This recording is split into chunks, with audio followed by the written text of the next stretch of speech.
Today, let's talk about a man who was, for a time, the toast of a brand new nation, a celebrated war hero who ended up dying broken and almost completely forgotten. This is the incredible and, yeah, ultimately tragic story of Henry Lee, but you probably know him by his nickname, Light Horse Harry, a name that once struck absolute fear into the hearts of his enemies. And hey, don't just take my word for it. This right here? This is from Lord Cornwallis himself, the top British general fighting in the South.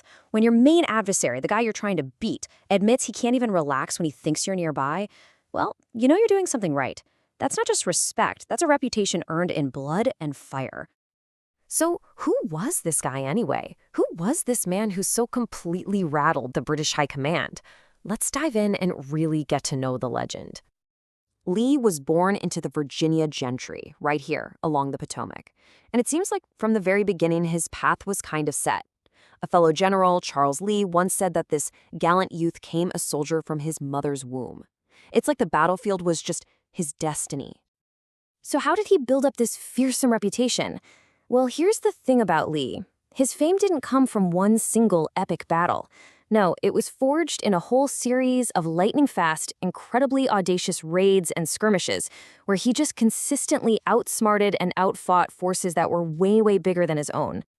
All right, take the fight at the Spread Eagle Tavern, for example. It's the dead of winter, 1778, and the British think they finally have him cornered. They send a force of 200 dragoons to surround this tavern where Lee and just a tiny group of his men are staying.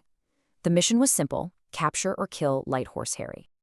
I mean, just look at these numbers. You've got about 10 of Lee's guys up against 200 British dragoons. It's a total mismatch. And yet, they barricade the doors, they fight from the windows with such ferocity that they completely beat back the attack. And the result? Lee doesn't lose a single man, he saves every horse, and the British are forced to retreat. It was an absolute masterclass in tactical defense and just pure nerve. But that whole thing at the Spread Eagle Tavern, that was just a warm-up. His crowning achievement, the operation that really caught George Washington's eye and cemented his legend for good, was the absolutely daring raid on Paulus Hook. Want to know how risky this mission was? Even George Washington, the commander-in-chief, admitted that his biggest worry wasn't whether they could take the fort, it was whether they could get away alive. The target was a heavily fortified British garrison, and if they failed, it meant certain death for everyone involved. The plan was, honestly, almost suicidal. Lee ordered his men to move in total silence. Anybody who made a sound could be put to death. Then they had to wade through this waterway in the pitch black of night. And get this, to maintain the element of surprise, they had to attack with unloaded muskets, using only their bayonets. The audacity is it's off the charts. So, did this crazy plan actually work? Oh yeah, it did. Lee's men swarmed the garrison, completely overwhelming the defenders. They took more than 150 British soldiers prisoner. And the cost for this incredible victory? One. One American soldier was lost. Just one. The raid was a stunning, almost unbelievable success. This victory at Paulus Hook was so huge, so significant, that Congress awarded Lee this gold medal. You have to understand, this was the highest honor you could get. It was only given for the most extraordinary acts of heroism. This put him in the absolute top tier of revolutionary commanders. But Lee's success wasn't just his own, you know? A commander is only as good as his soldiers.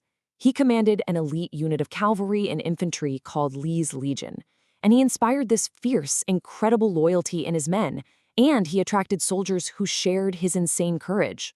To really get a sense of the spirit of this legion, you've got to hear the story of Lee's bugler. His name was Gillies, and he was just a kid, really. One day, he's riding ahead of the main force. He's unarmed, just a beardless boy. A British patrol caught up with him. Now, seeing that he was just a boy and no threat at all, they should have just taken him prisoner, but they didn't. Instead, they cut him down in cold blood. When the rest of the legion saw what had happened, one account says they were exasperated, almost to madness. They just charged, without a second thought. And in a matter of minutes, 14 of those British dragoons were dead. This wasn't just a skirmish. This was vengeance. This was for one of their own. Lee just surrounded himself with these exceptional guys. One of them was a Lieutenant Lawrence Manning, A fellow officer who later became a judge said that Manning had this unmatched presence of mind in moments of just extreme danger. And here's the proof of that. During the complete chaos of the Battle of Utah, Manning charged so far ahead that he suddenly found himself totally alone and completely surrounded by the enemy. Thinking fast, he just grabs the nearest British officer, a guy named Sir Henry Barry, and uses him as a human shield, dragging him back toward the American lines while bullets are flying everywhere. And the best part of this story, the part I find amazing, is that the entire time, this very proper Sir Henry is indignantly listing off all his titles. I am Sir Henry Barry, Deputy Adjutant General of the British Army. It's just this perfect, almost comical snapshot of the kind of audacious, quick-thinking soldiers that Lee commanded. But the glory of war, well, it doesn't last forever. And Lee's story, which soared to such incredible heights, takes a really, really tragic turn after the revolution ends. You've probably heard this quote before. It's maybe the most famous eulogy in all of American history, delivered for George Washington.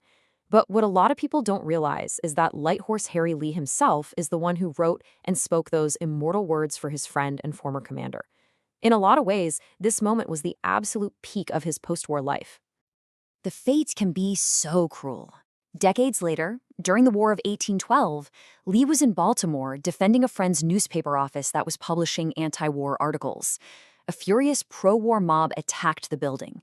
Lee and his friends were then put in jail, supposedly for their own protection, but the mob just broke right into the jail and beat them mercilessly.